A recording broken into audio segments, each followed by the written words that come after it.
Okay, on camera. Okay, Mr. Fairris, Colonel Fairris, my name's Kerry King. Today is February the 5th, 2016. I went back immediately to the past. We're here at the Atlanta History Center in Atlanta, Georgia, and we're here today to interview you and have you tell us all about your military experiences.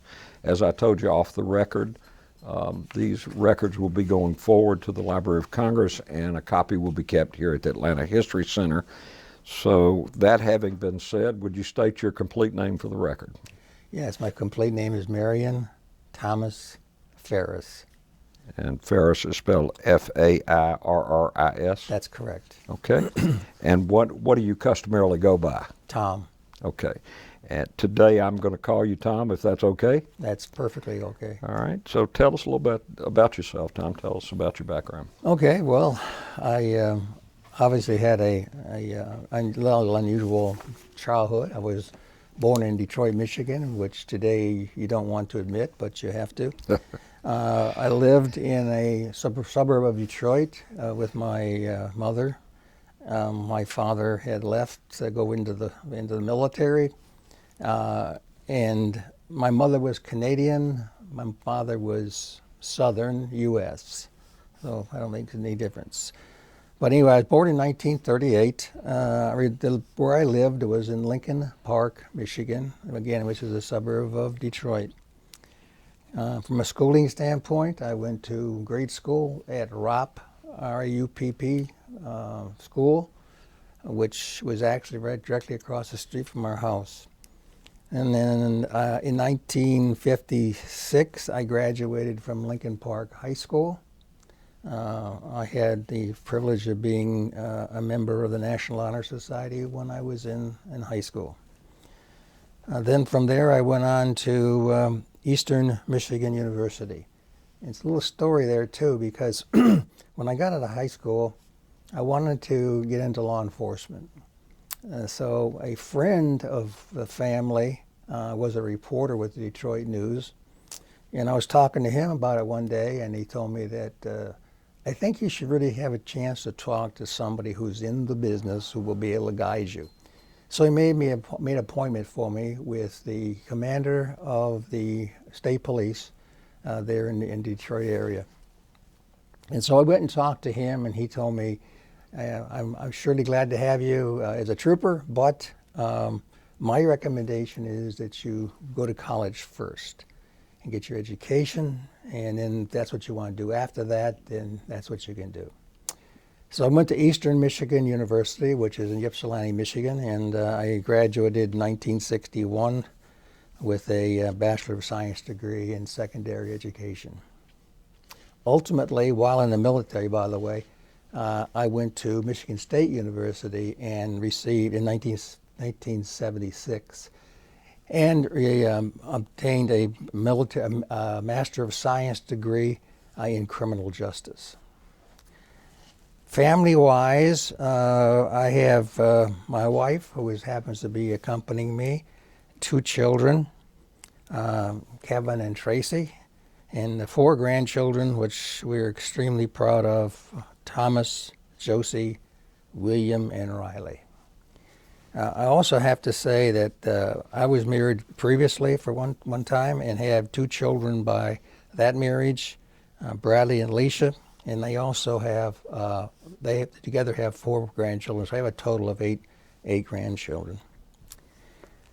When I was at college, I took ROTC.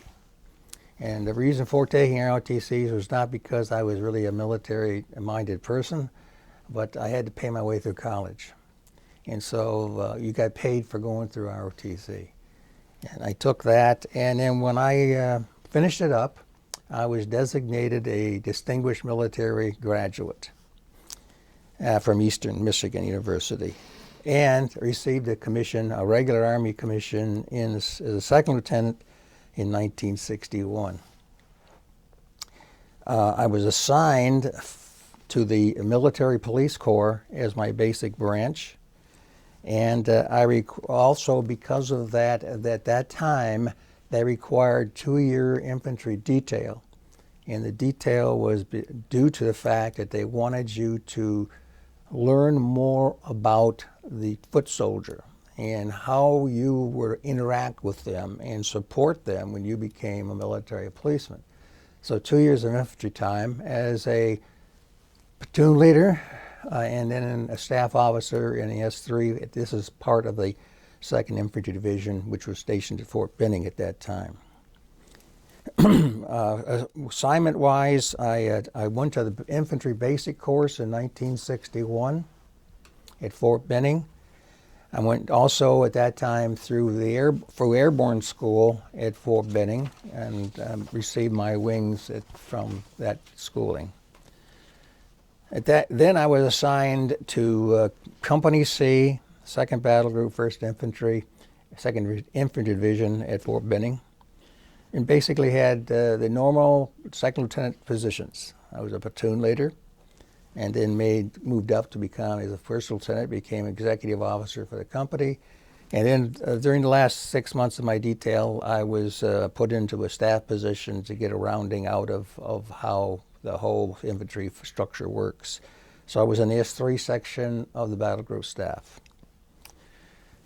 From there, I went back into the military police. And the first course you have to go to get you back on track as a military police officer and train you to teach you the basics of military police activities. I went to the military police officers familiarization course in Fort Gordon, Georgia, and that was in 1963. And then, of all unusual things, my first real assignment as a military police officer was at the Office of the Provost Marshal, the United States Military Academy at West Point, New York. So that was a little unusual, I thought. From 1963 to 1966. Then I became a student at the Military Police Career Course at that time, also at Fort Gordon, and that lasted for a year. And then from there I received orders to the Office of the Provost Marshal, 2 Field Force, Long Binh, Vietnam. And I spent the next year in Vietnam. I will get more into the Vietnam issues, but I want to go through this chronology first. While I was in Vietnam, I basically had 2 assignments. One was as a staff officer in the Provost Marshal section, and then finally as the company commander of the 5 Deuce Military Police Company at Long Binh. From there, I was assigned to the Military Police School as an instructor in the Physical Security Division in 1969, and at that time is when I met my gorgeous wife, and we were married in 1969. We received an unusual request, the Military Police School did, that there was a lot of anti-Vietnam demonstrations going on in Washington at that time. And there was, there were bags of blood being thrown on the steps. They were just, cursing and breaking cars and windows and everything. And so the senior staff became concerned for the protection of the executives, especially from the Army side, and ultimately Department of Defense side. I was assigned or moved after the first year at Military Police School to become the chief of what they called at that time the Special Security Force, which was located in the Pentagon and was within and assigned to the Office of the Chief of Staff, Army. It was unusual because my direct assignment was to the United States Army Criminal Investigation Command, with duty at the Pentagon to design the security systems for the suites and to provide in-house protection as well as outside protection for these 3 key individuals. One of the interesting points at that was that at that time, the Chief of Staff was General William Westmoreland, which was in many cases was not fondly thought of by the American public. And the Secretary of the Army was a new fellow, and he did not have anything to bear. But as funny as it may seem, we put bulletproof glass in the windows of the suites because we were concerned that they were right above the mall entrance of the Pentagon. And that these demonstrators were right outside that window, and we could very easily have access or in some way fire upon or do something to those offices. In fact, the Secretary of the Army's office did take a round hit in the protective glass. The glass stopped the round, and so we had no further action because of that. But we did design the security systems to include the duress alarms and all the alarm systems in those office suites. And then we had an office in the Pentagon that provided protection for them as they moved either through the Pentagon or outside the Pentagon on a daily basis. If they had a night activity, then we had agents from the CID command which would provide that function. It was a very interesting time in the Pentagon, very unusual time in the Pentagon, I might say, that the folks there were very good to you and nice and everything, but very serious because the situation was kind of dire at that point in time. Mm-hmm. The unit that was providing the protection going outside the Pentagon was a unit within the CID command called Detachment A. And then when they moved me over away from we got the systems design and everything, I moved into the CID command at Fort McNair, and that's in Washington, D.C. And we formed what I named the Protective Services Division. And all the agents that were assigned to Detachment A were then moved into the Protective Services Division, plus the folks that I had in the Pentagon. So we ended up having about 15 plus agents in that group. And we provided travel security for the Secretary of Defense, Secretary of the Army, and Chief of Staff of the Army whenever they were in a travel status or whenever we had reason to believe there was any kind of activity going to be directed at them in their normal official functions.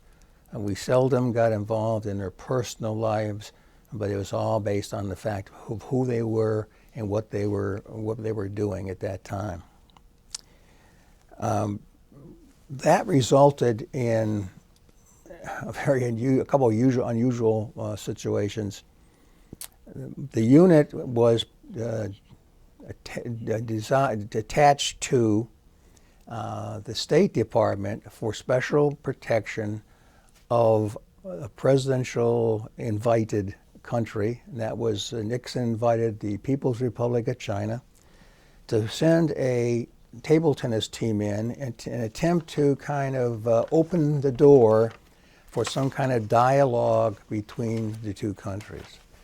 So we were assigned to this detail to the State Department, and myself and approximately 15 agents were detailed to that function, and we provided security as they traveled around the United States putting on performances at approximately, 10 to 15 cities. We had our own. We had a 707 Pan Am jet, full-time devoted to this function and traveling from city to city. So we had to worry about baggage security, we had to worry about room security, and then protection for them when they were showing their talents in the table tennis area. We didn't have any issues with the table tennis team. Everything went very, very good for us, smooth for us. So That worked out just fine. One side issue was at that time, the Chief of Staff Army was really interested in making sure that nothing went wrong with this. That the Army was doing it, but nobody knew they were Army. They thought they were Department of Defense, Department of State. So I had to send every night a fax document explaining what happened during that day in detail, so they would know exactly what happened. Faxes were not really the thing they are today. This was about a suitcase-sized unit that had to carry around this whole time at night and then set it up and then write the things out in handwritten and then send them to Washington so they could read them the next morning as to what happened that day. That ended, and about 6 months later or so, the State Department came back and said, we would like to have your unit detailed again to the State Department because they're now going to have the acrobatic team from the PRC to come into the United States and tour and put on exhibitions. So again, we were doing the same thing we did before, traveling around country with them. A little different though this time. We did have a couple incidents where there was an attempt to assault one of the Chinese that was there, and then there were some demonstrations and yelling and screaming in the audience and things of that nature. But everything went well. We didn't have any big major issues, and they got back on their plane and back to the PRC, and it worked. We got nice letters of appreciation from the State Department and from the Chinese government. So did you have to arrest anybody? Sir? Did you have to arrest anybody? No. It's funny. The Army, as you may or may not know, there's a statute in law called Posse Comitatus, which says that the Army does not have arrest powers over civilians. Mm-hmm. The Navy and the Marines and the Air Force do. This goes way, way back to when the Army was out west, and they didn't want to have them arresting civilians. So the Army stuck with that these many years. So if we had civilian officers with us as well, so if there's an incident, they could make the arrest and handle the whole thing.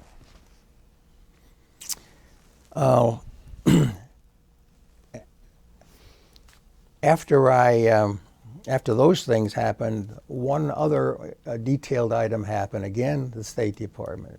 I think they fell in love with us. I don't know, but they also wanted me to go over, and this was at the direction of the Chief of Staff Army, to Berlin. And in Berlin, they were having I think it's so many years, the signing of the Four Powers Agreement. That was, when Russia, United States, France, and England got together because there was the all control parts of the Berlin area. And they had to rewrite the accords, they had to re-sign their accords and so forth. But a terrorist unit in Berlin or in Germany was called the Baader-Meinhof gang. And Baader-Meinhof had indicated that they were going to attempt to interrupt these discussions and possibly do harm to some of the delegates from the different countries, and to embarrass the United States because of being held in the U.S. Area of Berlin. So I had to go over and help the German police set up the security for that. And it turns out the day of the first meeting, just before the delegates arrived, we detected a Baader-Meinhof team across the street with an RPG. They were going to try and fire into into the building. But that fell through, and we got everything squared away. Just for those listening that don't know what an RPG is, that's a rocket-propelled grenade. Thank you. Okay. I forgot. All right. It's okay. No, it's fine. I just want to clarify the record for those who don't know. Yeah, well, in fact, CID, in case anyone knows, is the Criminal Investigation Division. It's unusual. It's an acronym that goes back in history. There's no such thing as a division. It's now the CID command, and the acronym CID stays with it. From Washington, I was then assigned to become the commander of the Criminal Investigation Field Office at Fort Jordan, Georgia, from 1973 to 1970, about late four, early five. And then I came out on a list to attend the Armed Forces Staff College at Norfolk, Virginia. That was a I think it was 6-month course, and it was interesting. You had people from various departments. I mean, Air Force, Navy, Marines, Army, and then you also had other countries. One of the guys in our group was an Australian, and he tried to teach us how to throw a boomerang, which we never comprehended. We didn't get that, but he did. And then from the Armed Forces Staff College in 1975, I went to Michigan State University for a year, and I received a master's degree in criminal justice, graduating in 1976. And then from there, I went to Korea for a year. And I was the commander of the U.S. Army Correctional Facility at Camp Humphrey, Korea. And that would be a stockade. Stockade, basically. They have these nice terms so it doesn't sound like it's a bad situation. That's why I wanted to clarify. We had, when people thought we had prisoners from North Korea and stuff, but we only had U.S. prisoners. Those are the kids that were convicted of crimes. If the crime was 6 months or less, they stayed in Korea and stayed at that correctional facility. If it was 6 months or more, then we had to provide escorts, and they were flown back to the United States Army Disciplinary Barracks at Fort Leavenworth, Kansas. And then because they didn't complete their sentence after 6 months. We didn't have the facilities to hold somebody as long as say a year or 2 years or 3 years or however they had to do. But that was an interesting assignment. I'm not necessarily a corrections person. Most of my background has been in criminal investigation, but I guess you have to pay your dues. And the dues are being paid for getting a master's degree. From Korea, in 1977, I was assigned to the Office of the Inspector General, Headquarters, United States Army Forces Command in Fort McPherson, Georgia. And my assignment was to inspect all military police units in the FORSCOM areas. That is, the units were assigned to the major headquarters, and the major headquarters was Forces Command. So I had to travel, and my wife can verify this. I traveled 5 days a week for 3 years, going to these different places. Alaska, that was kind of neat. We went salmon fishing and all that. Hawaii, all around the United States, every post that had Forces Command units, and inspecting the military police units. Now, it's kind of unusual because here I am, a military police officer, inspecting military police friends. And that didn't go over too awfully well And I don't know if it ever hurt me or helped me in career development, but sometimes they made mistakes and sometimes they didn't, but they always wanted you to make sure that they looked good. From there, excuse me, I got to get my notes a little better here, but I need to. I went to the On camera. in 1980. We were assigned to as a chief of the Physical Security Division, the Office of the Provost Marshal, Headquarters, United States Army, Europe. I was actually in Mannheim, Germany, about 15 miles from Heidelberg, Germany. And I was there from about 1980 to 1983. After the first year, again, I don't know what it is, but I seem to get myself into this terrorist stuff. But we formed because we were interested in being able to provide the units or the soldiers or the commanders or whomever information that would help them in their own protection personally, or how to travel, when to travel, where to travel, and so forth. It wasn't trying to develop tactics or anything of that nature. It was all informational, so that's where the word anti-terrorism. So it was titled the chief. I was chief of the Anti-Terrorism Operations Center at the Office of the Provost Marshal, and its headquarters, United States Army, Europe. We analyzed intelligence information, related it to protective U.S. facilities and personnel, and a lot of it has to do with senior officers. And they disseminated the information and practices in personal safety and protection of terrorist-related tactics and activities. In fact, it's really one of the funny things about the whole thing is I got to work very closely with the German police, very closely with the BKA. Well, the BKA is the Bundeskriminalamt, which is the equivalent of our FBI. And then one of the units, special units that they had, I really got a good relationship with, and it's called GSG-9. And GSG-9, it was an anti-terrorism tactical unit that actually engaged terrorists.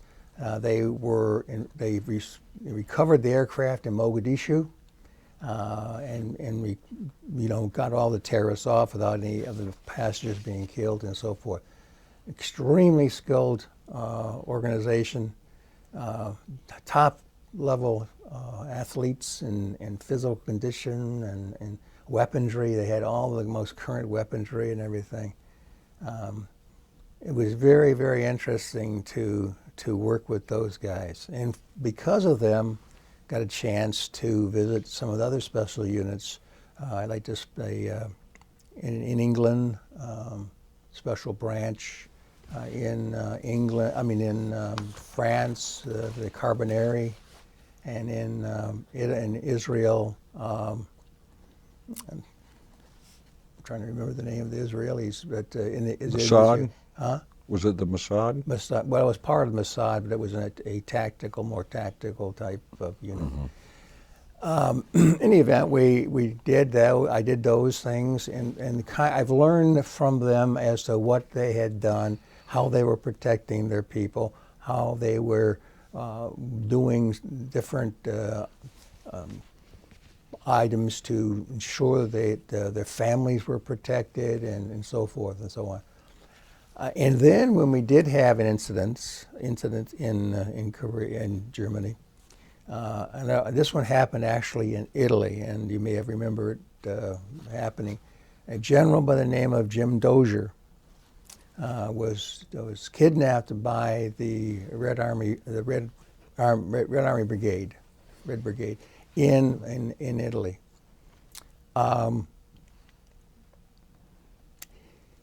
he lived in an apartment that was kind of up on a hill, and we learned that they were observed, and they found their patterns, their life patterns of what they did and where they went and so forth, by observing them from a street level position and using high lens photographic materials and so forth. After he was kidnapped, he was kept approximately, I think it was 45 days or so, and then the Italians were able to determine where he was at, and they raided it, and he was recovered.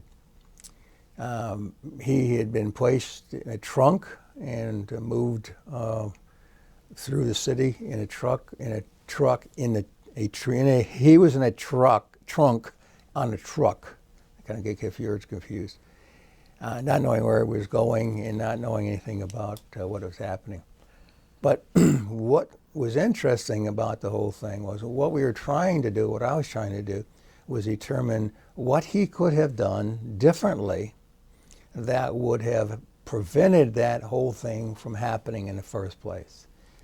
And I don't say as funny as it may seem, because it's not, but people and officers at rank of that level don't feel as if they're going to be harmed.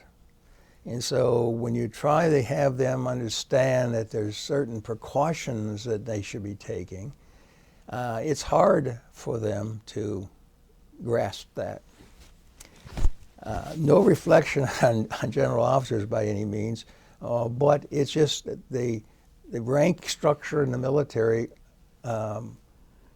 causes that to occur.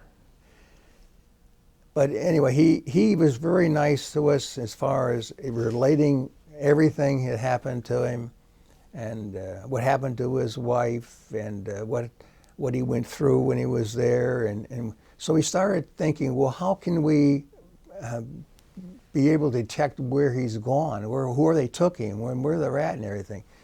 And it may seem silly now because we have this capability now, but we didn't have it at that time, was some kind of a device that would detect his location.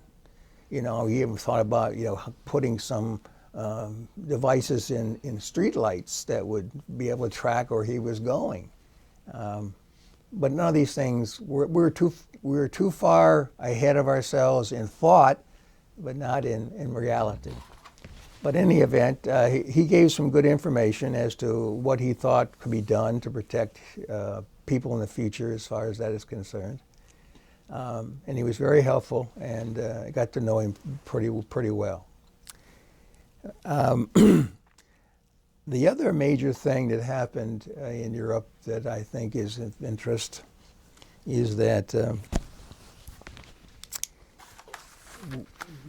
we had one of the things I had to do or thought about doing was, because these general officers are so vulnerable to attack in regular Sedans, because the Red Army Brigade, Baader-Meinhof gang, they had RPG capability, rocket-propelled grenade capability, machine gun capability, and so forth.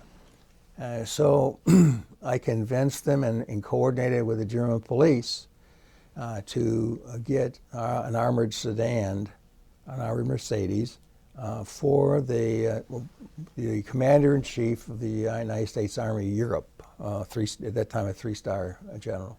And he commanded all the forces in Europe at that time. So he was a really attractive target to them, that they could get him, they can get anybody kind of philosophy. The day after they put him in the Mercedes, they were going to a meeting, and he was in the Mercedes with his wife, and they were attacked. And an RPG round, rocket-propelled grenade, was shot at the Mercedes, and the rocket-propelled grenade projectile hit the back of the trunk, and it would have normally gone in to the passenger's compartment, and his wife and him, of course, in all probability, would have been killed.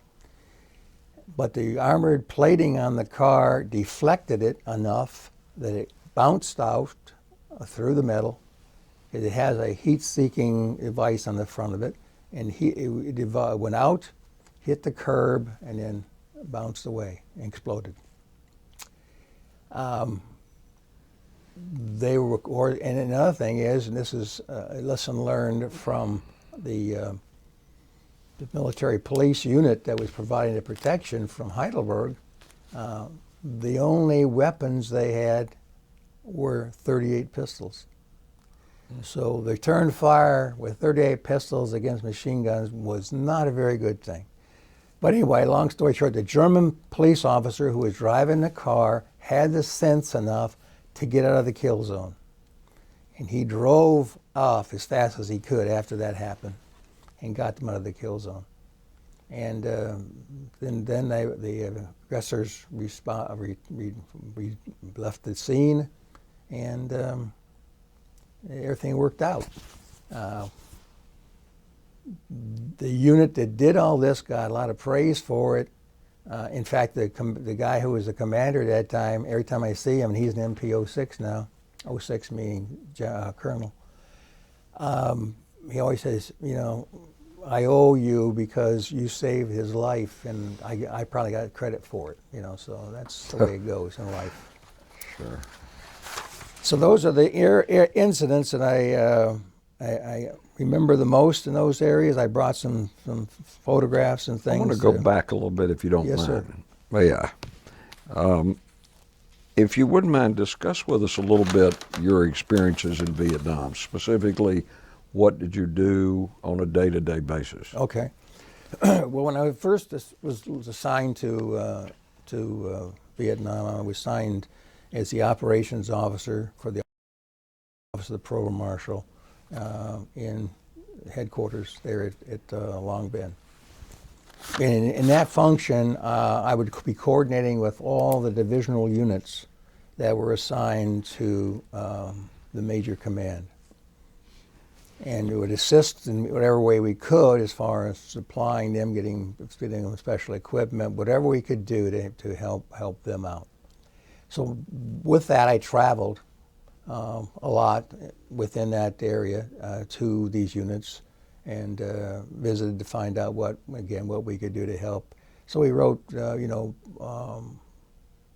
operational concepts of orders, and also some ideas of how to, they might want to protect themselves better, or whatever it happened to be, based on the information that I was receiving from them. The main part that I remember the most is that on the evening of January 31st, I'm trying to think the year now, 1968. I was in my little tiny hooch sleeping, and I all of a sudden, whammo! The motors started coming in, and we had a lot of aviators there because the aviation detachment was housed right there with it. They had their choppers were located right there and so forth. And these pilots, I don't know if you know helicopter pilots in the military, but they're a wild bunch, really wild. I mean, they're crazy guys. And we had a bunker between the two rows of BOQs. BOQs, are Bachelor Officers' Quarters. And so I was the first one to the bunker. And then all of a sudden, they started piling out of the barracks. I mean, their BOQs. Some of them were dressed, and some of them weren't. But none of them brought weapons with them. And when he got everybody inside, and the guy who worked for me there at the time was there too, and he also didn't bring a weapon. So I was the only one with a weapon in the bunker. What weapon did you were a captain at that time? I was a captain. I was an M16. M16. Yeah. Okay. Yeah, of course a 45, but it's sidearm, but it was M16. Yeah. So I got out and I was, laying down, crouched and peering around towards the fence line and so forth. And all of a sudden, something touches me in the back. It scared the daylights out of me. And I turned around real quick, and it was my friend. And he says, "I was just protecting your backside." But anyway, they did not penetrate the fence.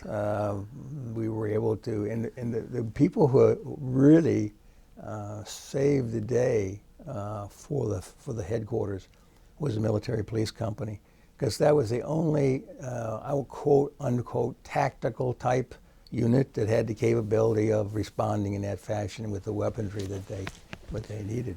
As I remember, you had a large ammunition dump at Long At Bend. Long Bend, yeah. Well, it got mortared, but it didn't cause some great amount of damage. They also had what they call LBJ, which was Long Bend Jail, and there was prisoners in there, and that didn't get hit either. So I don't know if that was kind of a minor target by comparison, but I know that the next morning, early hours of the morning, around, I don't know, 5 o'clock or so, and I was in a gun jeep driving the perimeter with the driver, and we saw some of our MPs laying crouched down, and they were being engaged from across the road.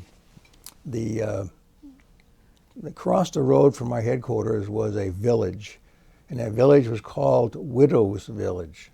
And it was called Widows Village because the widows of the South Vietnamese soldiers who were killed in combat had their living quarters there.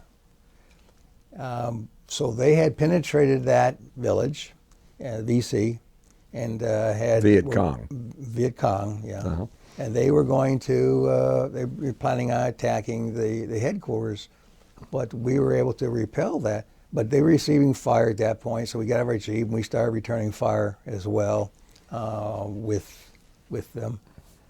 And then that all slowed down after about an hour. That there was no return fire coming back, and so we kind of stopped what we were doing. And then at first part of daylight, the gunships came in. Gunships are Huey aircraft with machine guns on board, and they came in and they sprayed the area, the village, and everything. And after that everything died down, and we went across the street to the village, and we found, let me see, I don't want to say too many, but over 100, 150 dead. VC or BC, widows? BC. VC. Yeah. And the funny part about it is that some of these kids were young. They had AK-47s. AK-47s is an assault rifle manufactured or designed and made by Russian made. And they still had cosmoline in the barrels. And cosmoline is a preservative they put in there when they're packed and shipped. But these kids were given these weapons, and they didn't know to clean the barrels out, because when they did try a fire, it didn't fire. Yeah, So probably a week before that, they were farming rice paddies. Yeah, I picked several of those up, and it was amazing. And then we did find tunnels underneath where they had tunneled in, and that's how they got into the village and how they set up for their attack by the tunneling. They were experts at tunneling. You know, we saw recently a tunnel of a Mexican cartel leader who was brought out of penitentiary, and that was pretty sophisticated. Well, that was about as sophisticated as the Viet V's and the North Vietnam and the Viet Cong were in doing those. They weren't as sophisticated. They were like a round structure they crawled through. So we had to go down in the hole And people who went down in the hole to look and see if they could find anybody were called tunnel rats. Engineers. Yeah. Well, in this case, because of what we were, we had to send MPs down in there to make sure there was nothing left back inside those little caverns. And then we. I apologize. Okay. Anyway, the next day when we went in there, there were so many bodies that they were stacked up, and then they brought trucks in and hauled the bodies away. And I don't know what happened to after that, but they were gone. So what did they do with the 5.52 after? It seems like you held off any ground assault on Long Bend. Yeah. What did they do with your unit? Because the Tet Offensive went on, for, as we know, for weeks. Yeah. What did your unit, how were they deployed after that? Right, stayed right where they were at. So Because they were the unit responsible for the security of the two field force headquarters and the general officers. General Wayan was the General commander Wayan at that was- time, I yeah, believe. That's correct.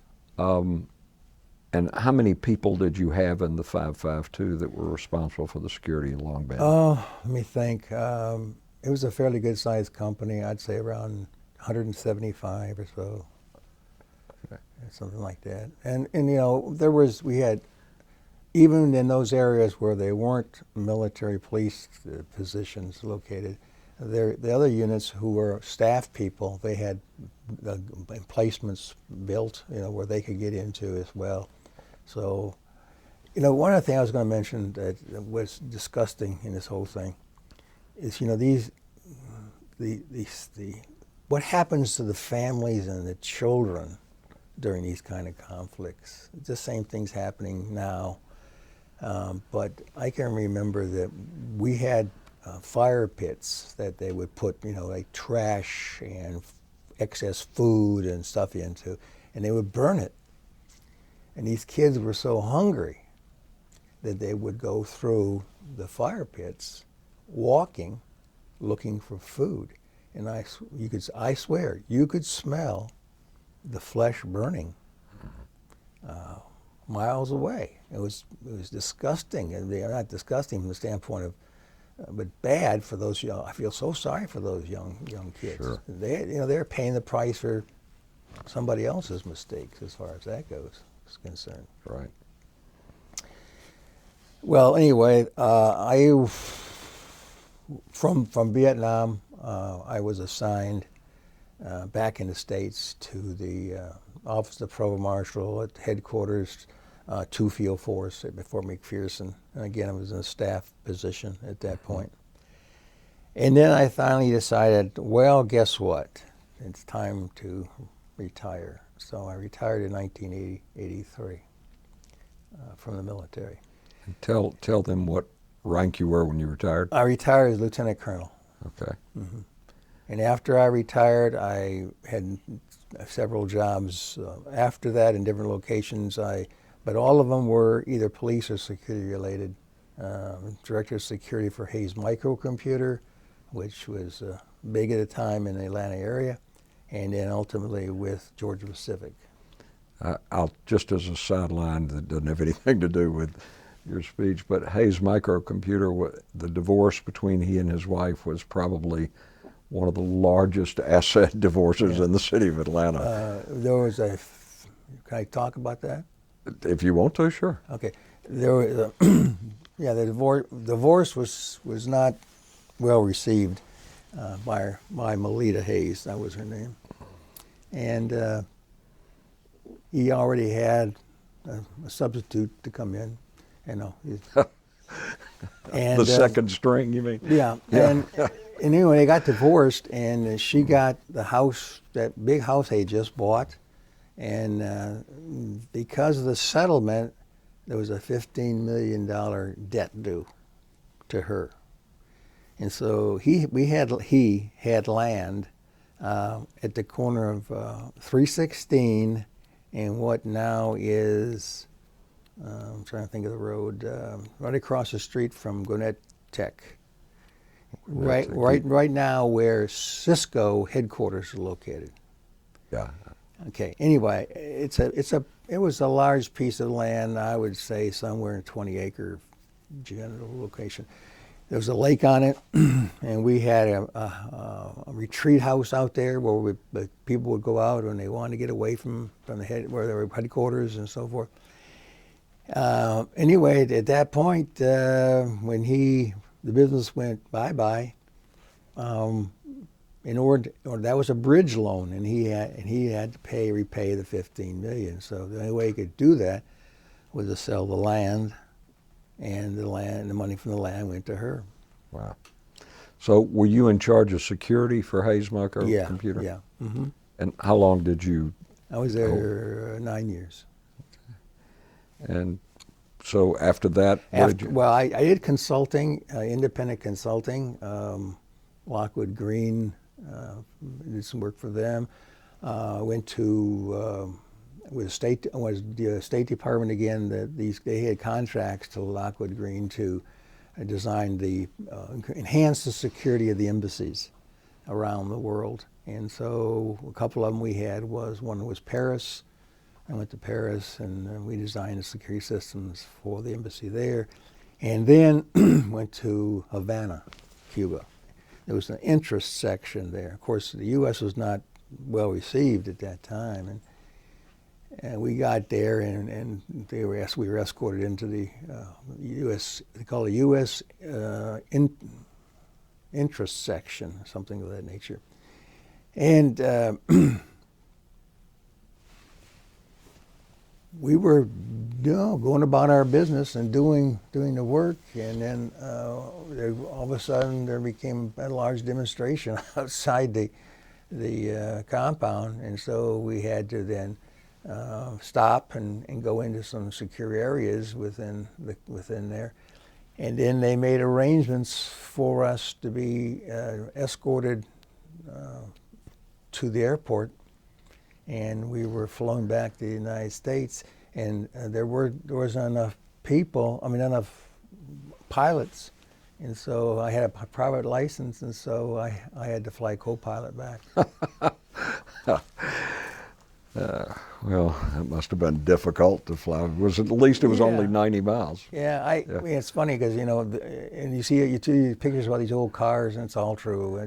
It's really terrible the way that's deteriorated over there. But hopefully they'll get it squared away and come back.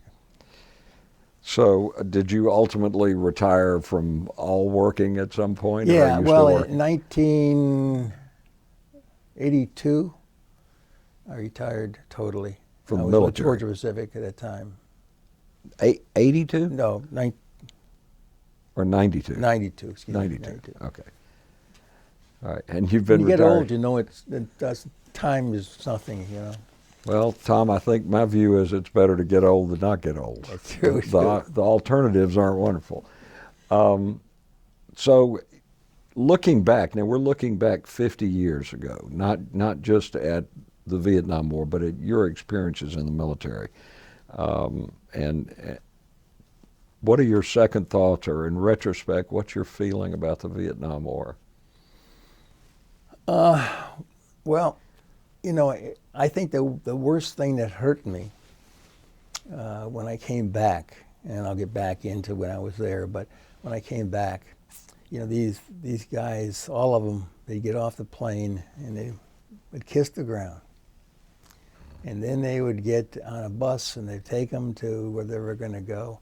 And then there would be U.S. citizens spitting at them and, you know, knocking their hats off and all kinds of crazy things, which I guess when you're there, you think you're doing the right thing for the right reasons. Because as a soldier, you know, you're always still taught to obey the orders of your commander. You may not agree with them, but you don't, you know, you voice your opinion, but other than that, it's whatever is said, whether it happens to be a captain to a lieutenant, a major to a captain, a colonel to a major, whatever happens to be, that's what's going to happen. But in this case, doing all that and believing you were doing the right thing, and then coming home and being treated like a bunch of dogs, I just felt so bad about it. But things have changed dramatically. And one time, my wife and I were in Washington, D.C., and we went to the Vietnam Wall, because one of the guys who got killed was a captain in the Military Peace Corps, and in the embassy at Saigon when it was hit and taken over. So I wanted to find his name on the wall, and so we had to look it up and everything. We found it. And then this gentleman walks up and he says, "Would you like me to etch it for you with a Trace piece it of on paper and trace it on?" I said, "Yeah, that'd be very nice of you." And he did that, and I got it and looked at it and finally my wife and I, we decided we were time to go, and we started walking away, thanked him and started walking away. And he stopped us and he says, "I want to thank you for serving in Vietnam." Mm. And I said, "Well, I appreciate that." And then we walked about another, 10, 15 yards. And I stopped my wife and said, "I got to go back." That's the first time anybody has ever thanked me for going to Vietnam. Now, today, it happens all the time. People will say, "Thank you for serving, thank you for serving." What kind of gets to me is that the mothers, fathers, grandmothers, and grandfathers of the young men and women who are serving in Iraq and Afghanistan and wherever they are in Syria or whatever it happens to be, are the same people who were demonstrating against us coming back from Vietnam. And now the young people coming back are getting an arms wide open reception back. And I think that's great, don't misunderstand me. But I just feel like, where was ours? Where was ours? And it wasn't there. Well, I like to say, for those of us who came home and got the reception that you're referring to, first of all, welcome home.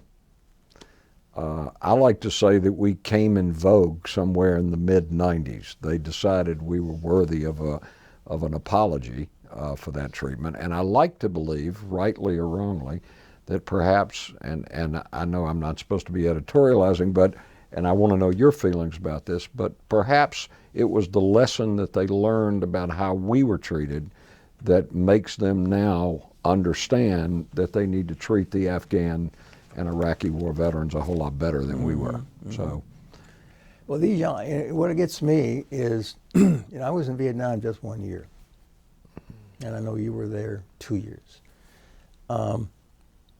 To have a deployment of whether it's a year or 18 months, and then come home for 6 months to a year, and then redeploy and do it again and again, I can't imagine how they can do it.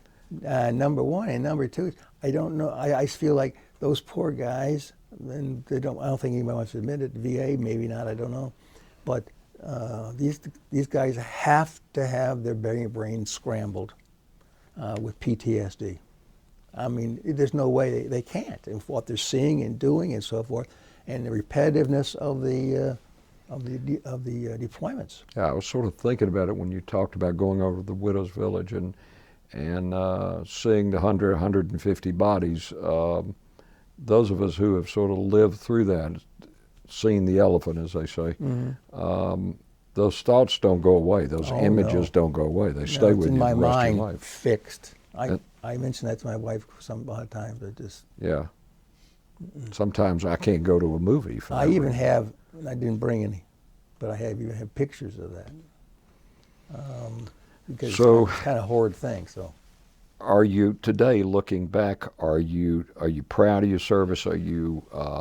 I believe that what I did, what I was sent there to do. I don't know, because of one of the problems, but that's the way it is in life. We were sent there because of politicians, and not understanding or want to understand the magnitude of the actions they took to open that door, whether it was Kennedy or Johnson or whoever it happened to be. And the brunt of that problem was placed right on the foreheads of these young GIs that went over to Vietnam. I'm not sorry that I went. I'm more sorry that I came home to the reception I received. I understand. In general, your military experiences, obviously it translated very well into your civilian life, Yeah. into your occupations, but how do you feel about the basis it gave you in general for living life, your military background? Oh, I tell my wife on occasion, I retired in '83. I wished that I had stayed on. Now, but at the time, you look at it from the standpoint of what's best for your family and what's best for your situation. I really like the military. I have no hard feelings about anything. I met a lot of nice guys, and we were very good friends. We have every year a retired military police officers annual reunion, and sometimes there's several hundred that come, and sometimes maybe it's only 60 or 70. But the way the age thing is catching up with them, so now it's the new influx of those officers who are coming out of Iraq and Afghanistan and so forth, and they're now retiring. So the old guys can't relate to that. I can't relate to that. I can talk to them about it, but I have no visual perception of what they have gone through, other than what I've seen in these movies and so forth. As an infantryman and artilleryman in Vietnam, my primary exposure to the military police was when we would see them running security for road convoys. Yeah. Did the 552 do road security as well? Yeah, we did. The road convoys, and that was they didn't have enough people to do that sort of thing. We had gun jeeps, and they were what we primarily used. When the 82nd Airborne came into the country, we met them at the airfield and escorted them into their base camp and got them settled in and everything. But yeah, we ran convoys. Probably not as many as a lot of units had done, but yeah, I think everybody that was over there at one time or another have done some degree of the road convoys. For those who don't know, would you describe a gun jeep for them? Yeah, a gun jeep is nothing more than a regular jeep, which has mounted on the back end or back seat, if you will. Above the windshield, there's a machine gun that sits on its tripod. It's up there, and then it can be revolved, and the gunner's up there firing from the gun jeep. And now, of course, those are obsolete, and you have the armored ones that are much better, but they still, they still can't protect you from the blasts of the roadside bombs, the IEDs. No. Are there things that either you haven't gotten to or I interrupted you in some way that you want to talk about relating to the military or your service experience? I just feel like that I had a kind of an unusual career. I've had a lot of assignments that were not the normal run-of-the-mill military assignments. But for all those, I really have pride in what I did. It's like the naming of the unit in CID we call Protective Services. That name has stayed, and in today's Army, they now have Protective Services battalions, and their role is to protect the soldiers or protect the people they're fighting. You have quite a few decorations. You have the Bronze Star Medal. You have a Meritorious Service Medal. You have 3 awards of the Army Commendation Medal, the Vietnam Cross of Gallantry with Palm and Silver Star. You have Vietnam Service Medal with 4 Bronze Stars, Vietnam Campaign Ribbon with a 60 device, a Meritorious Unit Citation, Army Service Ribbons, Overseas Service Ribbons, National Defense Service Medal, Parachutist Badge, and Expert Infantryman's Badge. Obviously, you served honorably. There's no question about that. Do you miss the military at all? Absolutely.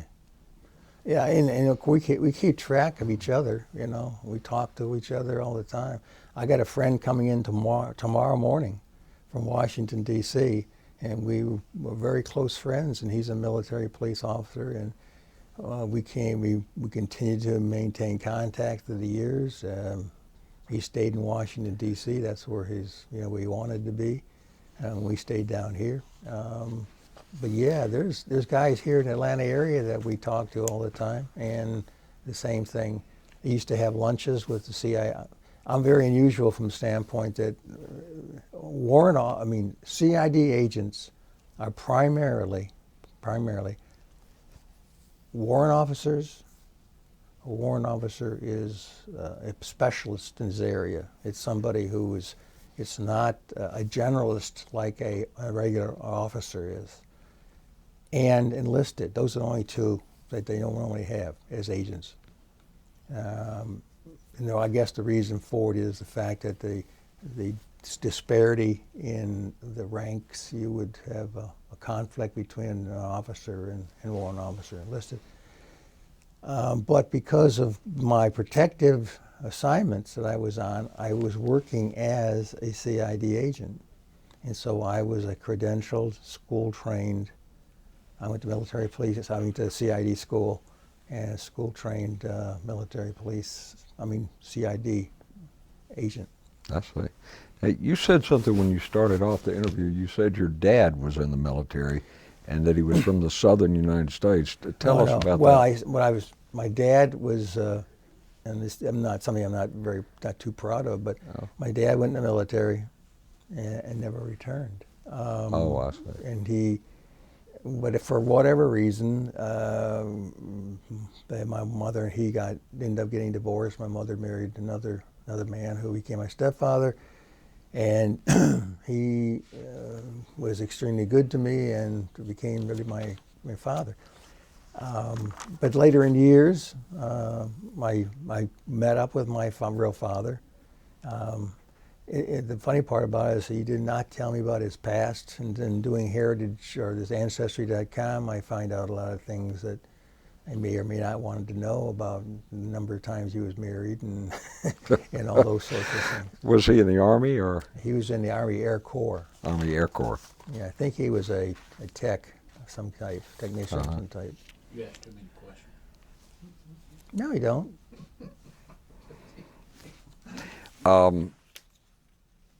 And I hope I didn't raise a subject you didn't want to talk about. In regard to any of your assignments, if there's anything you want to talk about that we haven't talked about, please tell us. Well, first of all, I was very, very proud, and I'd always wanted to go to West Point. And when I was in high school, you go to a counselor and say, okay, here, what college do you want to go to? And I said, I want to go to the military academy. And the counselor told me, well, you can't because your eyes are not 20/20. And so I didn't try. I just went on and went to regular college, And then years later, I found out that she didn't know what she was talking about, and that you can have corrected vision and so forth. It can't. I think it has to be correctable to 20/20.